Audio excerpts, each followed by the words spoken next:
बच्चों,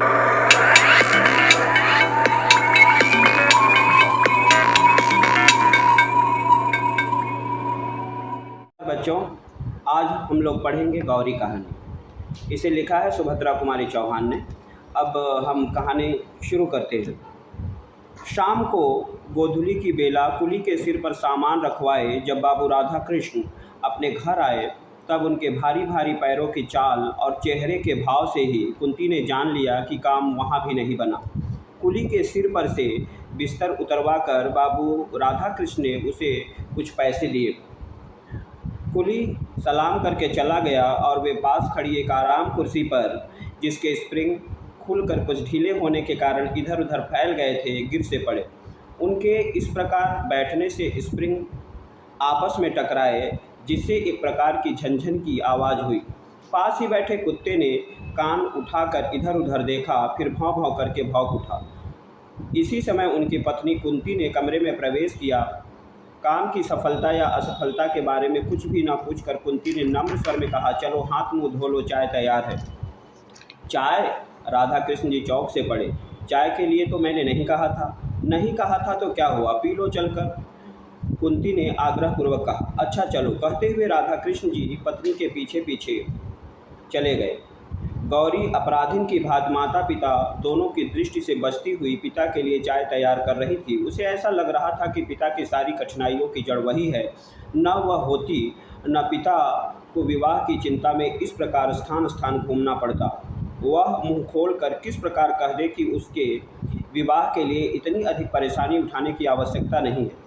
माता पिता चाहे जिसके साथ उसकी शादी कर दे, वह सुखी रहेगी, न करे तो भी वह सुखी है। जब विवाह के लिए उसे जरा भी चिंता नहीं, तब माता पिता इतने परेशान क्यों रहते? गौरी यही न समझ पाती थी। कभी कभी वह सोचती, क्या मैं माता पिता को इतनी भारी हो गई हूँ? रात दिन सिवा मेरे विवाह के उन्हें और कुछ सूझता ही नहीं। तब आत्मग्लानि और क्षोभ से गौरी का रोम रोम व्यथित हो उठा। उसका जी चाहता था कि धरती फटे और वह समा जाए, किंतु ऐसा कभी न हुआ। तो इस पैराग्राफ में हम लोगों ने पढ़ा कि उस गौरी के पिता और माता उसके विवाह के लिए चिंतित है।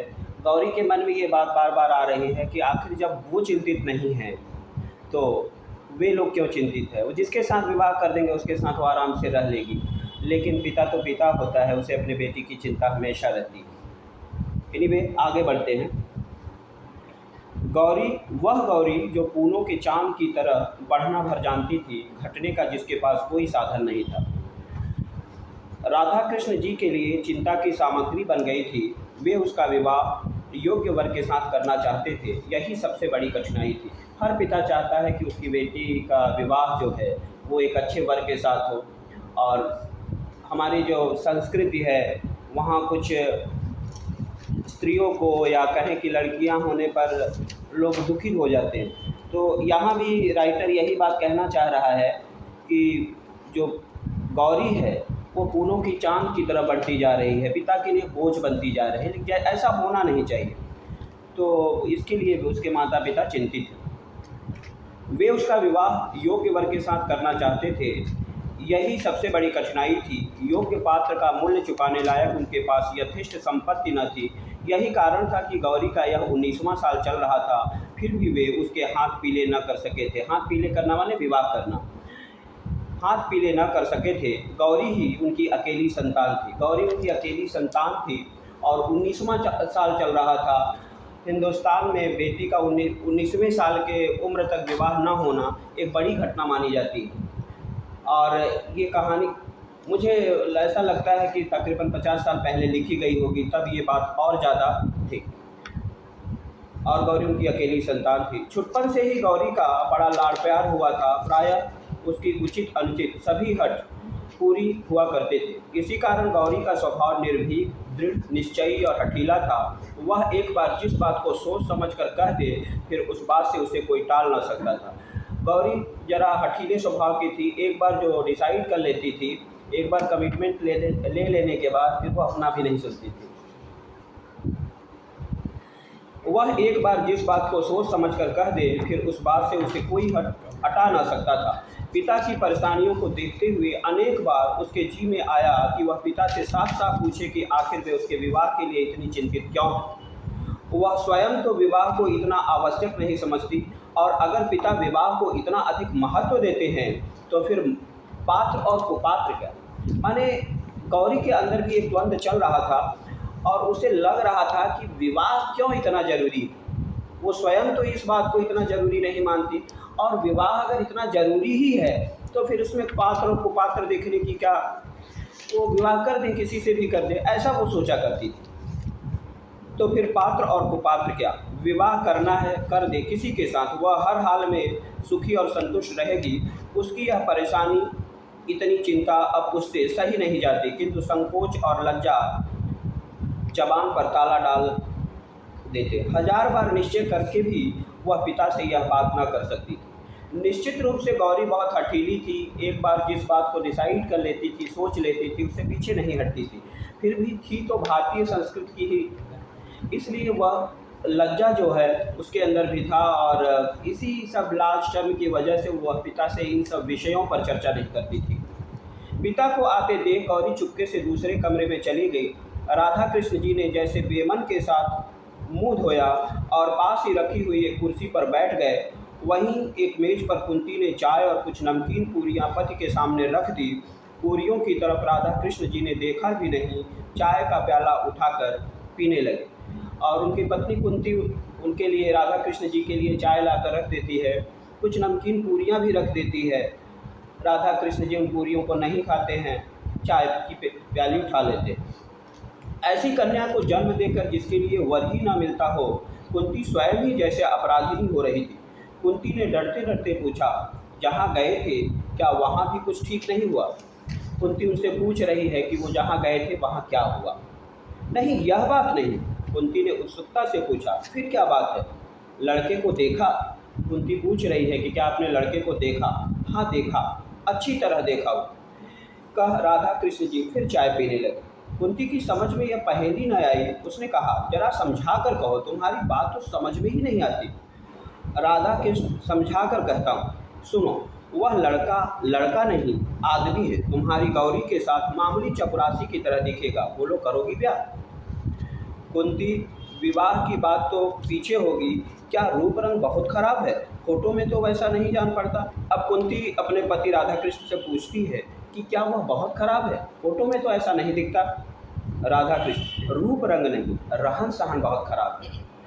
कहने का अर्थ है, राधा कृष्ण ये बताना चाहते थे कि बहुत सीधा साधा है, और इस वजह से उसके अंदर जो चाकचिक्य होता है, जो बनावटीपन है, वो नहीं था, और वो सरल दिखता है। यही उसकी खराबी है। और कहा भी जाता है कि excess of everything is bad. कोई भी चीज़ ज़रूरत से ज़्यादा होना अच्छा नहीं है। राधा कृष्ण, रूप रंग नहीं, रहन सहन बहुत खराब है। इतनी सिधाई भी तो अच्छी नहीं होती कि जिसके पीछे आदमी आदमी ना दिखे। और फिर उम्र में भी तो अधिक है, 35-36 साल, साथ ही 2 बच्चे भी हैं।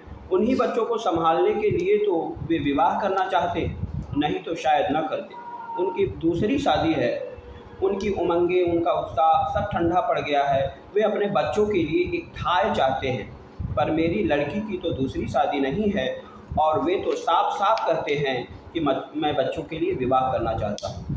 अब राधा कृष्ण जी के मन में एक दूसरा द्वंद्व भी चल रहा था। उन्हें ये लग रहा था कि उनकी बेटी उम्र में छोटी है, और जिस लड़के को वो देख कर आए हैं वो उम्र में काफ़ी बड़ा है। इसके बाद उसके 2 बच्चे भी थे, तो उनके मन में ऐसा लगता है, और कोई भी बाप ऐसा सोच सकता है कि क्या वो अपने बेटे के लिए धाय चाहता है, एक नौकरानी चाहता है। लेकिन ये सारी बातें गौरी भी सुन रही थी। आगे देखिए क्या होता है। कुंती जिन्हें दूसरी शादी करनी होती है, वे सब बच्चों के ही तो बहाने तो शादी करते हैं, नहीं तो क्या यह कहे कि अपने लिए करते हैं। अब कुंती, उनकी जो पत्नी है, वो उनको कह रही है कि जिन्हें भी दूसरी शादी करनी होती है वो बच्चों का ही बहाना लेते हैं, या कोई ना कोई बहाना ही लेते हैं। कभी कोई ये नहीं कहता कि मुझे दूसरी शादी करनी है इसलिए मैं कर रहा हूँ। बात सही है। राधा कृष्ण, अरे नहीं, वह आदमी कपटी नहीं है, उसके भीतर कुछ और बाहर कुछ और हो ही नहीं सकता। हृदय तो उसका दर्पण की तरह साफ है। पर उनका खादी का कुर्ता, गांधी टोपी, फटे फटे चप्पल देखकर चीख चकता है। वह कहीं नेता बनकर व्याख्यान देने लायक तो है, पर किसी के घर दूल्हा बनकर जाने लायक नहीं है। राधा कृष्ण कहते हैं कि वो बहुत सरल है और वो नेता बनकर व्याख्यान तो दे सकता है, लेकिन दूल्हा बनकर किसी के घर, किसी के आंगन में जाने लायक नहीं। और यही चीज़ राधा कृष्ण जी के मन में एक हिचक पैदा कर रही है। पर किसी के घर दूल्हा बनकर जाने लायक नहीं है। इसके अलावा 30 रुपये कुल उसकी तनख्वाह है। कांग्रेस दफ्तर में सेक्रेटरी का काम करते हैं। 3 बार जेल जा चुके हैं। किस दिन चले जाएं कुछ ठिकाना नहीं। कुंती, आदमी तो बुरा नहीं जान पड़ता। राधा कृष्ण, बुरा आदमी तो मैं भी नहीं कहता उसे, पर वह गौरी का पति होने लायक नहीं। सच बात यह है।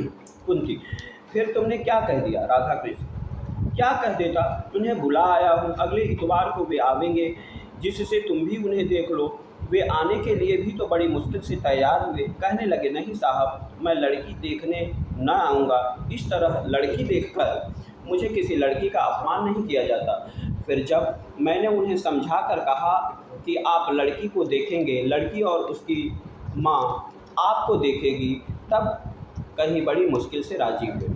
राधा कृष्ण बता रहे हैं कि वे आने के लिए तैयार नहीं है। उनका कहना ये है कि लड़की देखना दरअसल लड़की का अपमान है, और यही कारण है कि वो आना नहीं चाहते थे। तब राधा कृष्ण जी ने उनसे कहा कि सिर्फ आप ही लड़की को नहीं देखेंगे, लड़की भी आपको देखेगी, कुछ समझेगी, वो लड़की की माँ देखेगी, तो ये ज़्यादा आसान काम होगा। लोग एक दूसरे को अच्छी तरह जान पाएंगे। तब जाकर वे आने के लिए तैयार हुए।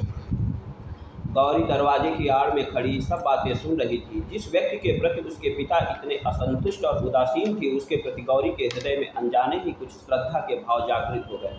और दरवाजे के पीछे से, दरवाजे की आड़ में खड़ी होकर गौरी ये सारी बातें सुन रही थी। और जिस व्यक्ति को लेकर उसके पिता इतने उदासीन थे, उनकी इच्छा नहीं हो रही थी कि गौरी का विवाह इस लड़के के साथ हो, उसके प्रति गौरी के मन में एक श्रद्धा के भाव जागृत हो रहे थे।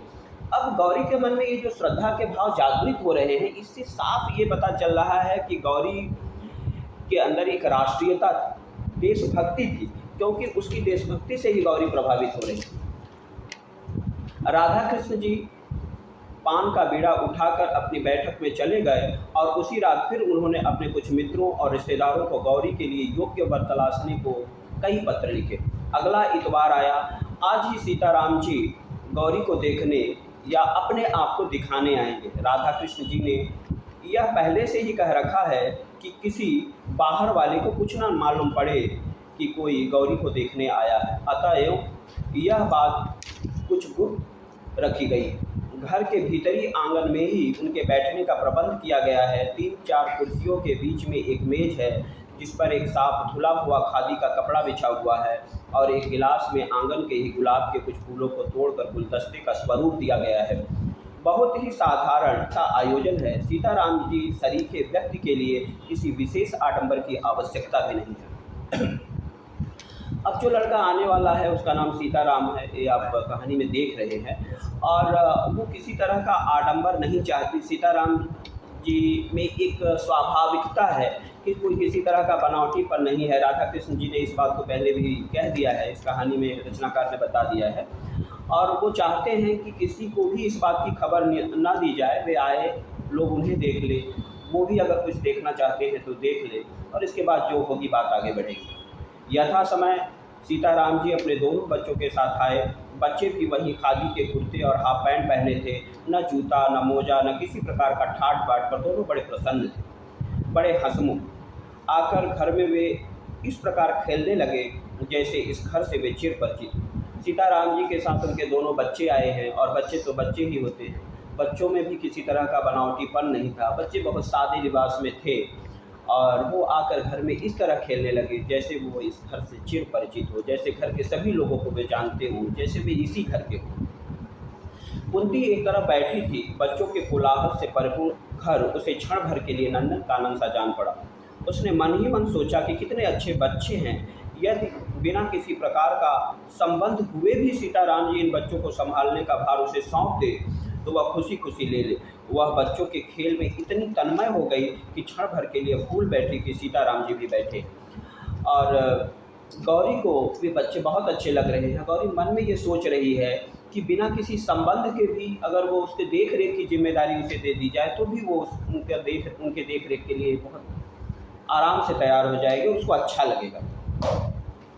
और उन बच्चों में इतनी तन्मय हो गई, लीन हो गई कि उसे ये ध्यान ही ना रहा कि यहाँ सीताराम जी भी बैठे हुए हैं। और उसने भी उनसे भी कुछ बातचीत करनी है। इसी समय अचानक छोटे बच्चे को जैसे कुछ याद आ गया हो, वह दौड़कर पिता के पास आया, उसके पैरों के बीच में खड़ा होकर बोला, बाबू तुम तो कहते थे ना माँ को दिखाने ले चलते हैं, माँ कहाँ है बतलाओ। सीताराम जी ने किंचित हंसकर कहा, ये माँ जी बैठी हैं, इनसे कहो यही तुम्हें दिखाएंगे। अब देखिए सीताराम जी से उनका बेटा पूछ रहा है कि आपने कहा कि मैं माँ को दिखाने ले चल रहा हूँ, तो माँ कहाँ है दिखाओ। सीताराम जी यहाँ ये भी कह सकते थे, क्योंकि गौरी भी वहाँ सामने बैठी थी, वो कह सकते थे कि ये है माँ, लेकिन तब तक कोई संबंध नहीं हुआ था। और वो कितने कल्चर्ड हैं, कितने संस्कृत हैं कि वो कहते हैं कि ये माँ जी बैठी है, माने गौरी के माँ की तरफ इशारा करके वो कहते हैं कि ये माँ जी हैं, इनसे कहो ये तुम्हें दिखाएंगे। ठीक है। बालक ने मचल कर कहा, तुम दिखाओ। इसी समय एक बड़ी सी सफ़ेद बिल्ली आंगन से होती हुई भीतर को भाग गई। बच्चे बिल्ली के पीछे सब कुछ भूलकर दौड़ते हुए अंदर पहुंच गए। गौरी पिछले बरामदे में चुपचाप खड़ी थी, वह न जाने किस ख्याल में थी।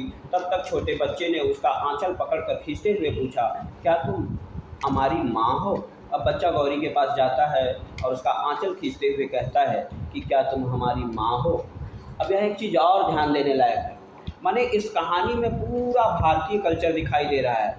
गौरी भी यहाँ साड़ी पहनकर खड़ी हुई, कोई वेस्टर्नाइज ड्रेस पहन के नहीं खड़ी, ये भी एक बड़ी बात है। और इसमें बातचीत का जो कल्चर है उसमें भी इंडियन है, ये एक बहुत बड़ी बात है। बच्चे ने फिर उसी स्वर में पूछा, हमारे घर चलोगी ना? बाबू तो तुम्हें लेने आए हैं और हम भी आए हैं। अब तो गौरी उनकी बातों का उत्तर न दे सकी, पूछा मिठाई खाओगे? अब देखिए गौरी भी कुछ नहीं बोल पा रही है, माने ये कल्चर है हिंदुस्तान का। अब तो गौरी भी उनकी बातों का उत्तर न दे सकी, और इस बात का उत्तर उसे न देना पड़े इसलिए उसने बच्चों से क्या कहा, मिठाई खाओगे? हाँ खाएंगे। दोनों ने एक ही साथ एक स्वर में उत्तर दिया। अब बच्चे कितने सरल हैं कि एक ही बार में तैयार भी हो गए। आजकल के बच्चे ऐसे नहीं हैं, मन भी होगा तो बोलेंगे नहीं खाएंगे। कुछ क्षण बाद कुंती ने अंदर आकर देखा कि छोटा बच्चा गौरी की गोद में और बड़ा उसी के पास बैठा मिठाई खा रहा है। एक निश्वास के साथ कुंती बाहर चली गई। थोड़ी देर बाद ज्यों ही गौरी ने ऊपर आंख उठाई, उसने माता पिता दोनों को सामने खड़ा पाया। पिता ने स्नेह के स्वर में पुत्री से कहा, बेटा जरा चलो, चलती हो ना? अब यहाँ कुंती गौरी अंदर बैठी हुई है, उसको लेने के लिए उसके माता पिता दोनों आए हैं, वो उसे लेकर सीताराम जी के पास जाएंगे। गौरी ने कोई उत्तर न दिया। उसने बच्चों का हाथ मुंह धुलाया, उन्हें पानी पिलाया, फिर माँ के पीछे पीछे बाहर चली। बच्चे अब भी उसी को घेरे थे, वे उसे छोड़ना नहीं चाहते थे। बड़ी मुश्किल से सीताराम जी ने उन्हें बुलाकर कुछ देर तक अपने पास भी बिठा सके, किंतु जरा सा मौका पाते ही फिर गौरी के पास बैठ गए।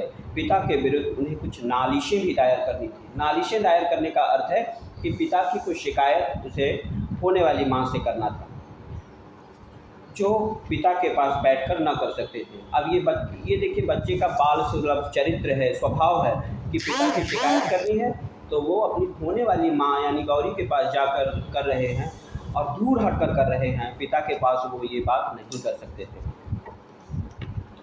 छोटे ने कहा, बाबू हमें कभी खिलौने नहीं ले देते। बड़े ने कहा, मिठाई तो कभी नहीं खिलाते। छोटा बोला, और हमें छोड़कर दफ्तर चले जाते, दिन भर नहीं आते। बाबू अच्छे नहीं। बड़ा बोला, माँ तुम चलो, नहीं तो हम भी यहीं रहेंगे। अब देखिए बच्चे का फिर एक सीधापन, बच्चे की सरलता यहाँ साफ दिखाई दे रही। बच्चों की बातें से सभी को हंसी आ रही थी। कुंती ने बच्चों से कहा, तो तुम दोनों भाई यहीं रह जाओ, बाबू को जाने दो, है ना? ठीक। काफ़ी देर हो गई। यह देखकर सीताराम जी ने कहा, समय बहुत हो चुका है, अब चलूँगा, नहीं तो शाम की ट्रेन ना मिल सकेगी। फिर राधा कृष्ण जी की तरफ देखकर कहा, आप दोनों से मिलकर बड़ी प्रसन्नता हुई।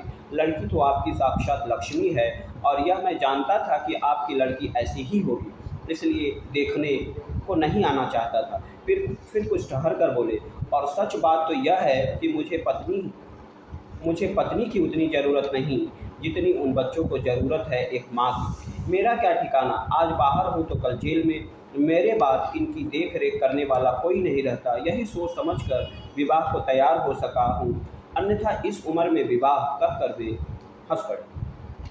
अब सीताराम जी यहाँ कह रहे हैं, सीताराम जी की अपनी एक समस्या है। सीताराम जी देश की आज़ादी के संघर्ष में शामिल थे, उन्हें बीच बीच में जेल जाना पड़ता था। अब इन दो छोटे बच्चों को छोड़कर वे जेल नहीं जा सकते थे, इसलिए उन्हें पत्नी की उतनी ज़रूरत नहीं थी जितनी कि इन बच्चों को माँ की ज़रूरत थी। उनके जेल जाने के बाद इनकी देख रेख करने के लिए किसी अभिभावक की ज़रूरत थी, इसलिए वे विवाह के लिए तैयार हो पाए हैं, अन्यथा इस उम्र में वे विवाह नहीं करते।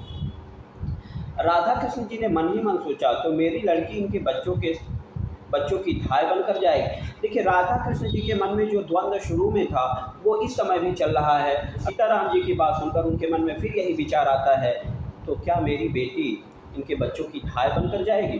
कुंती ने सोचा, कोई भी स्त्री, अब कुंती सोच रही है, माने कि गौरी की माँ, कुंती ने सोचा कोई भी स्त्री ऐसे बच्चों का लालन पालन कर अपना जीवन सार्थक बना सकती है। गौरी ने मन ही मन इस महापुरुष के चरणों में प्रणाम किया और बच्चे की ओर ममता भरी दृष्टि से देखा, जैसे यह दृष्टि कह रही थी कि किसी विलासी पुरुष की पत्नी बनने के बजाय मैं इन भोले भाले बच्चों की माँ बनना पसंद करूँगी। और गौरी के मन में ये चल रहा था। गौरी की जो राष्ट्रीयता है वो बार बार इस कहानी में दिखाई दे रही है, और गौरी के मन में ये द्वंद्व चल रहा है, ये बात चल रही है कि किसी विलासी पुरुष का पत्नी बनने से बेहतर है कि वो इन सीधे और सादे बच्चों की माँ बने, पसंद करूंगी। सीताराम जी को जाने के लिए प्रस्तुत देख बच्चे फिर गौरी से लिपट गए। यदि राधा कृष्ण जी झूठ ही सही एक बार भी कहते कि बच्चों को छोड़ जाओ, तो सीताराम जी बच्चों को छोड़कर निश्चिंत होकर चले जाते। सीताराम जी के मन में भी एक विचार चल रहा है कि अगर राधा कृष्ण जी एक बार भी उनसे पूछ ले कि बच्चों को यहीं छोड़ जाओ, तो वे यहाँ छोड़ जाते, क्योंकि यहाँ छोड़कर वो निश्चिंत हो जाते। फिर वो देश के लिए और कर्मठता के साथ और लगन के साथ और समर्पण के साथ काम कर पाते। परंतु इस ओर से जब ऐसी कोई बात ना हुई, तो बच्चे को सिनेमा, सर्कस और मिठाई का प्रलोभन देकर बड़ी कठिनाई से गौरी से अलग करके वे ले जा सके। जाते समय सीताराम जी को पक्का विश्वास था कि विवाह होगा, केवल तारीख निश्चित करने भर की देर है। जाते समय सीताराम जी को ये पूरा विश्वास था कि विवाह होगा, केवल तारीख निश्चित करने की देर है। सीताराम जी उस पत्र की प्रतीक्षा में थे जिसमें विवाह की निश्चित तारीख लिख कर आने वाली थी। देश की परिस्थिति, गवर्नमेंट का रुख और महात्मा जी के वक्तव्यों को पढ़कर वे जानते थे कि निकट भविष्य में फिर सत्याग्रह संग्राम छिड़ने वाला है।